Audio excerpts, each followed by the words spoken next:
Brought to you by TechnoSpark 20 series smartphones. I'm superhuman. मैं किसानों की बात करता हूँ, मज़दूरों की बात करता हूँ और ये जो दो किसान और मज़दूर अगर आर्थिक स्थिति से मजबूत होते हैं तो निश्चित तौर से हमारे यहाँ का खंडवा शहर का या खंडवा लोकसभा क्षेत्र का हर छोटे बड़ा शहर जो रहता है और वहाँ के व्यापारी रहते हैं, निश्चित तौर से वो भी आर्थिक स्थिति से मजबूत होते हैं। मैंने कहा ना कि कोई हर किसी की पहचान एकदम से नहीं होती, लेकिन पहचान के साथ साथ उसका प्रभाव और जो किस प्रकार की बात कर रहा है और उसकी सोच क्या है, सबसे महत्वपूर्ण यह रहता है कि उसकी सोच किस प्रकार की है। जनता में विकास करने की सोच है। निश्चित तौर से मोदी जी तो अब कुछ तो भी बोलने लग गए हैं, कहाँ क्या स्टेटमेंट दे रहे हैं, उन्हें खुद को पता नहीं है कि मैं क्या बोल रहा हूँ। ये रस निकलना मेरा ये मानना है कि उनकी भावना कुछ और थी और समझने वालों ने अपनी भावनाएं कुछ दोहरे जो रहते हैं उनकी समझने वालों ने अपनी भाषा को समझ लिया। ये रस वाली बात ये नहीं है कि कोई इमरती ईरानी जी की बात करी है कि रस है ना, मतलब जब आदमी अधिक समय तक राजनीति करता और एक पार्टी से दूसरी पार्टी में जाता है और चुनाव में जाते हैं, तो ये वाली बात उन्होंने उस अपनी भावना में रखी थी। नमस्कार, इस समय हम खंडवा लोकसभा क्षेत्र के कांग्रेस प्रत्याशी से चर्चा करने के लिए हैं। खंडवा में जब कांग्रेस कैंडिडेट के रूप में नरेंद्र पटेल का नाम सामने आया तो उस समय बीजेपी ने इसे वॉकओवर की तरह ले लिया था। उनको बहुत कमज़ोर प्रत्याशी के रूप में आंका जा रहा था, लेकिन जैसे जैसे समय बदला वैसे अब कांग्रेस को लेकर यहाँ करके सीट को लेकर के बीजेपी के भी तनाव बढ़ रहा है। वह ये तो नहीं कह सकते कि कांग्रेस जीतने की स्थिति में है या जीत का दावा कर रही है, लेकिन ये चुनाव अब कांटे का हो गया है। बहुत सारे मुद्दे, बहुत सारे इश्यूज़ हैं जिसको लेकर के चीज़ें बदली हैं और किस तरह से यहाँ पर कांग्रेस ने अपनी रणनीति बनाई और किस तरह से यहाँ पर वो उम्मीदें देख रही है। और खंडवा की सीट जो बिल्कुल जाती हुई दिख रही थी, वहाँ पर कहीं ना कहीं एक टक्कर की स्थिति दिख रही है। हमारे साथ कांग्रेस के कैंडिडेट नरेंद्र पटेल जी हैं, हम उनसे बात करेंगे कि वो किस तरह से उन्होंने खंडवा की जो राजनीति है उसको समझा, कैसे अपनी रणनीति बनाई और इस चुनाव को वो किस रूप में देख रहे हैं, क्या मुद्दे हैं, क्या इश्यूज़ हैं और जनता से उनको क्या फीडबैक मिल रहा है। आपका एमपी तक में स्वागत है। और आप देख रहे हैं, जिस समय आपको कैंडिडेट बताया था तब आपको बहुत कमज़ोर कैंडिडेट माना जा रहा था। बीजेपी वॉकओवर की बात कर रही थी, कांग्रेस में भी निराशा थी, लेकिन डे बाय डे आपके चेहरे की मुस्कुराहट बता रही है कि थोड़ी से आपने प्लस किया है। कैसे देखते हैं आप उसको? देखो क्या है कि सर्वप्रथम तो मैं खंडवा के लोकसभा क्षेत्र के 8 विधानसभाओं के पदाधिकारी कार्यकर्ता को धन्यवाद देना चाहता हूं कि मेरे से परिचित रहे और उन्होंने मुझे अच्छे से मतदाताओं के बीच में प्रचार किया मेरा, और मेरे से लगभग हर विधानसभा के प्रमुख कार्यकर्ता पहले से परिचित थे। वो मेरे नेचर को जानते थे कि मेरा किस प्रकार से नेचर है। वो सबसे महत्वपूर्ण मुझे वो लाभ दे के गया कि मेरी हर कार्यकर्ता ने जनता के बीच में मेरी जो आचरण है उसको दिखाया कि नरेंद्र पटेल इस प्रकार का व्यक्ति है। और दूसरा एक सबसे बात महत्वपूर्ण है कि मैं किसानों की बात करता हूँ, मज़दूरों की बात करता हूँ और ये जो दो किसान और मज़दूर अगर आर्थिक स्थिति से मजबूत होते हैं तो निश्चित तौर से हमारे यहाँ का खंडवा शहर का या खंडवा लोकसभा क्षेत्र का हर छोटे बड़ा शहर जो रहता है और वहाँ के व्यापारी रहते हैं, निश्चित तौर से वो भी आर्थिक स्थिति से मजबूत होते हैं, उनका धंधा बिजनेस बढ़ता है और यही खुशहाली हमारे ज़िले को आगे बढ़ा के ले जाएगी। देखिए, कांग्रेस के आपके बड़े नेता यहाँ से हारे हैं लगातार लंबे पिछले 2-3 दशक से, चाहे विधानसभा चुनाव हो, पंचायत हो, छोटे से छोटा चुनाव है या बड़े से बड़ा चुनाव, हर चुनाव में कांग्रेस से यहाँ पे हार का सामना करना पड़ा है। यहाँ तक कि आपके नेता अरुण यादव जी 2 बार चुनाव हार चुके हैं। तो जब इतने बड़े दिग्गज यहाँ से और एक बीजेपी का गढ़ बन चुका हो, वहाँ पे आप कैसे मानते हैं कि एक छोटे से कार्यकर्ता के रूप में आपको लोग समर्थन देंगे और कैसे आप उस किले में सेंध लगा पाएंगे? देखो, कार्यकर्ता हर समय, हर व्यक्ति कोई जन्म से नहीं सीख के आता है। एक कार्यकर्ता के रूप में मुझे हमारे कांग्रेस के कार्यकर्ताओं ने स्वीकार किया। वही सब लोगों को अच्छा लगा कि हमें एक कांग्रेस ने एक कार्यकर्ता के रूप में एक प्रत्याशी दिया। यही हमारे कार्यकर्ताओं की खुशी हुई। लेकिन जनता का क्या उसमें? जनता के बीच में आप बहुत ज़्यादा परिचित चेहरा नहीं थे। आप बड़वा में ज़रूर चुनाव से लड़े, आप बड़वा से लड़े उस विधानसभा के लिए, लेकिन बाकी 7 विधानसभा के लिए ये मैं नहीं समझता हूँ। आप जो बात कर रहे हैं, ऐसा है कि जब मैंने कहा ना कि कोई हर किसी की पहचान एकदम से नहीं होती, लेकिन पहचान के साथ साथ उसका प्रभाव और जो किस प्रकार की बात कर रहा है और उसकी सोच क्या है, सबसे महत्वपूर्ण ये रहता है कि उसकी सोच किस प्रकार की है। जनता में विकास करने की सोच है या खुद का घर भरने की सोच है। अब देखिए कि ये चुनाव बहुत लोकल है, ये मतलब ज्ञानेश्वर पाटिल और नरेंद्र पटेल के बीच का चुनाव है या राहुल गांधी और मोदी जी के बीच का चुनाव है? इसको आप किस रूप में देखते हैं? तो ऐसा है, महत्वपूर्ण चीज़ तो यही है कि मतदाता भाई सबसे पहले प्रत्याशियों को देखता है कि हमारा प्रत्याशी कौन, उस स्वरूप से, और फिर यह देखता है कि इंडियन नेशनल कांग्रेस ने अपनी कौन सी पॉलिसी बनाई है। इस समय कौन से मुद्दे लगता है कि जो मोदी जी मुसलमानों को आरक्षण में हक देने की बात कर रहे हैं वो ज़्यादा असरकारी है, या कांग्रेस ये बात कर रही है कि आरक्षण छिन जाएगा यदि बीजेपी सत्ता में आई तो आदिवासियों का, हरिजनों का या इस तरह का SC ST का? तो क्या कौन सी चीज़ आपको लगता है ज़्यादा असर कर रही है मतदाताओं में? देखो, निश्चित तौर से मोदी जी तो अब कुछ तो ही बोलने लग गए हैं। कहाँ क्या स्टेटमेंट दे रहे हैं, उन्हें खुद को पता नहीं है कि मैं क्या बोल रहा हूँ।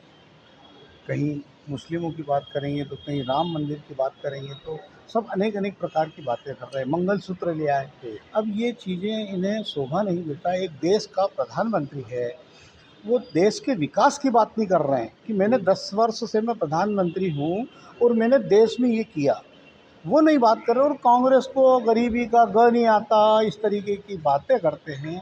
तो मेरे को बताओ कि कांग्रेस को कब तक ये कोस के और अपना सत्ता बनाने का प्रयास करेंगे, ये जनता समझ चुकी है।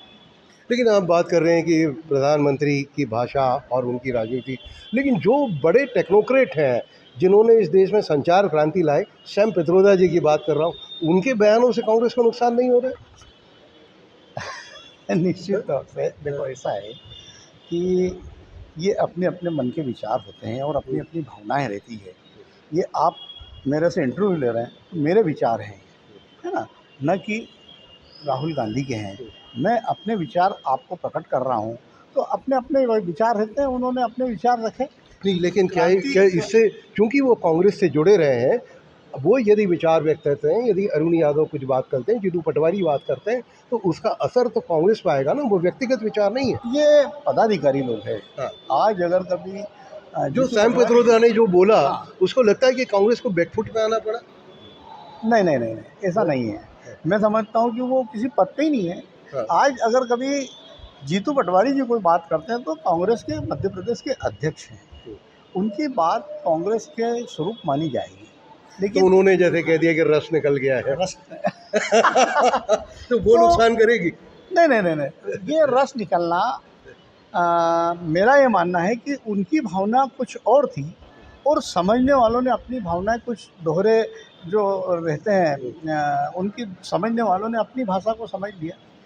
ये रस वाली बात ये नहीं है कि कोई इमरती ईरानी जी की बात करी है कि रस है ना, मतलब जब आदमी अधिक समय तक राजनीति करता और एक पार्टी से दूसरी पार्टी में जाता है और चुनाव में जाते हैं, तो ये वाली बात उन्होंने उस अपनी भावना में रखी थी, लेकिन उसको दूसरी पार्टी ने अलग समझ लिया है, पत्रकार लोगों ने आपने अलग दृष्टि से। एक बात और बताएं कि कांग्रेस को जो आक्रामक होना चाहिए वो नहीं हो पा रही।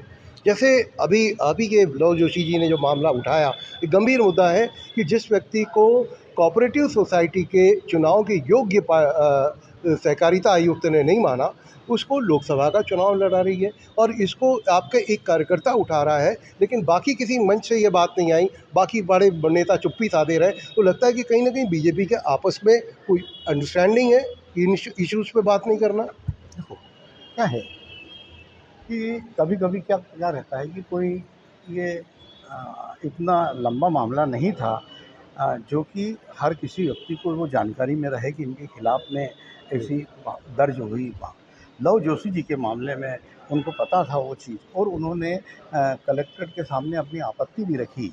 लेकिन जब फॉर्म जांच होने की तारीख निकलने के बाद उन्होंने अपनी बात को जनता के बीच में लाए। अगर पहले ले आते कभी जनता के बीच में या कांग्रेस पार्टी के किसी व्यक्ति को अगर जानकारी बता देते तो निश्चित तौर से उसके हम लगते और फॉर्म रिजेक्ट कराने में हम सफल होते। और खैर ठीक है, कोई बात नहीं हुआ उनका फॉर्म रिजेक्ट तो कोई बात नहीं, जनता के सामने जाके हम हमारा प्रचंड बहुमत लेकर और हम जीत कर आएंगे। अब 5 कारण बता दीजिए जिसकी वजह से आपको लोग चुने, और 5 कारण जिसकी वजह से ज्ञानेश्वर को लोग ना चुने। देखो सर्वप्रथम तो यह है कि ज्ञानेश्वर पाटिल जी को 3 साल 3.5 साल करीब सांसद बनने को हो गया है।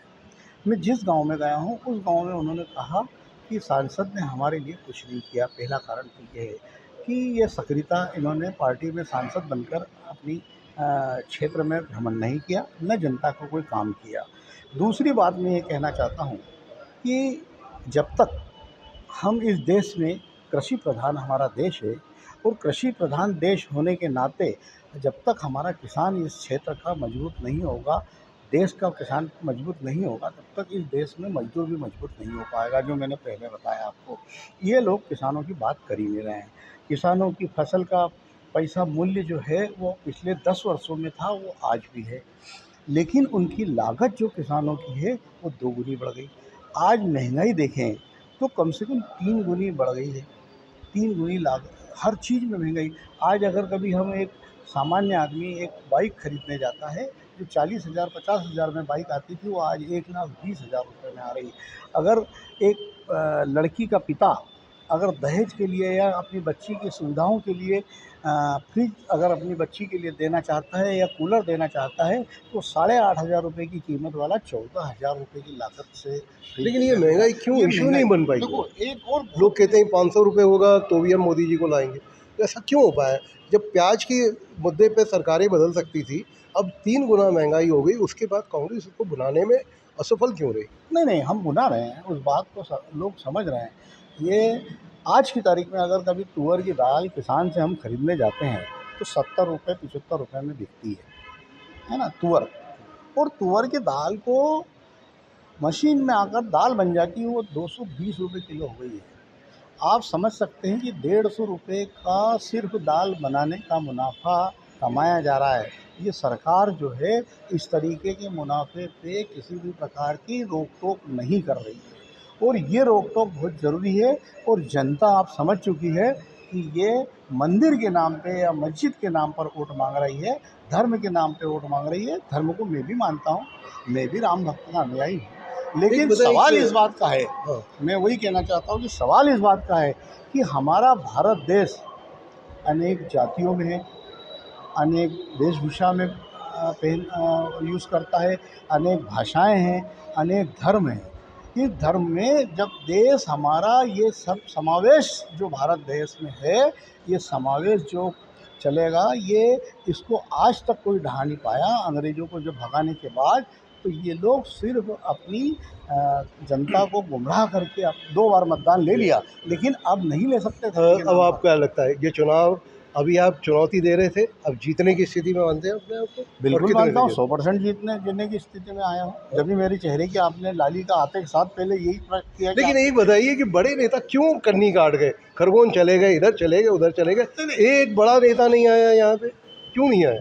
नहीं इसलिए कि आप जीत रहे हैं इसलिए नहीं, या उन्हें लग रहा है कि सीट हार रहे हैं इसलिए नहीं, देखो ऐसा है, हमारा प्रदेश कांग्रेस के अध्यक्ष जीतू पटवारी जी सनावत में सभा को संबोधित करके गए हैं, ऐसा बात नहीं है। और हमारे राहुल गांधी जी खरगोन में आने की वजह से खंडवा ज़िले में कई बार आ चुके हैं पिछली बार, तो इस बार उन्होंने अपना चयन खरगोन में किया, तो हम सब हमारे कार्यकर्ताओं को लेकर खरगोन पहुँचे। बात एक ही 2 ज़िले के बीच में है, क्योंकि उधर बड़वानी ज़िला भी हमारा प्रत्याशी जो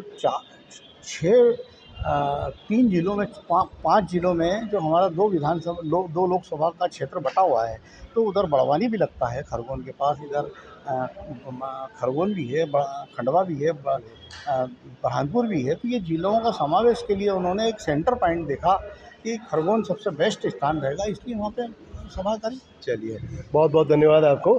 तो ये थे हमारे साथ नरेंद्र पटेल जी, कांग्रेस के कैंडिडेट।